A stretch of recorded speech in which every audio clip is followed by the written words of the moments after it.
In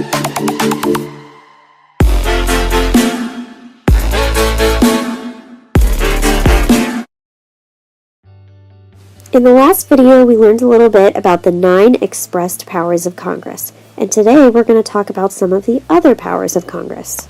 Congress is also granted other powers as part of the Constitution. Article 4 discusses how new states are to be admitted to the Union, and Congress is the one that actually gets to decide when we add new states. Congress is also involved in making amendments to the Constitution, and this is part of Article 5. Congress has to be the one to propose any new amendments. Congress also has powers related to the election of the President and the Vice President. If somehow there was a tie in the presidential election, only Congress can decide who the president is going to be. They're the tiebreakers. Another power of Congress is granted under the Elastic Clause. This is also called the Necessary and Proper Clause. It allows Congress to stretch its power beyond what is specifically stated in the Constitution. This power is used a lot by Congress to continually expand and get involved in more and more issues across the nation. Surprisingly, the federal government still owns a lot of land in the United States, and Congress has the power to regulate these lands. This includes the power to acquire, sell, or manage lands for things such as post offices, prisons, and national parks. They can also acquire land by eminent domain. This is the power to take privately owned land for public use.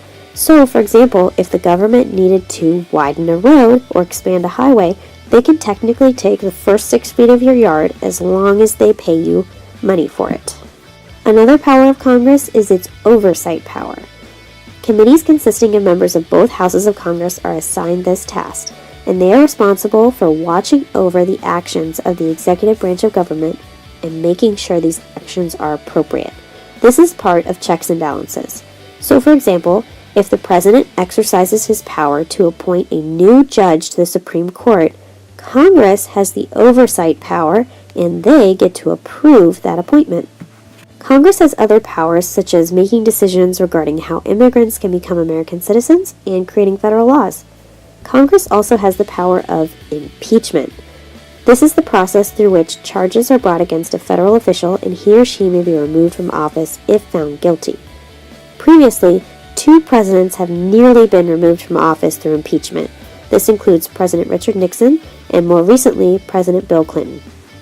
Despite all of these powers, the Constitution actually puts limits on Congress as well. Congress cannot, for example, grant titles of nobility.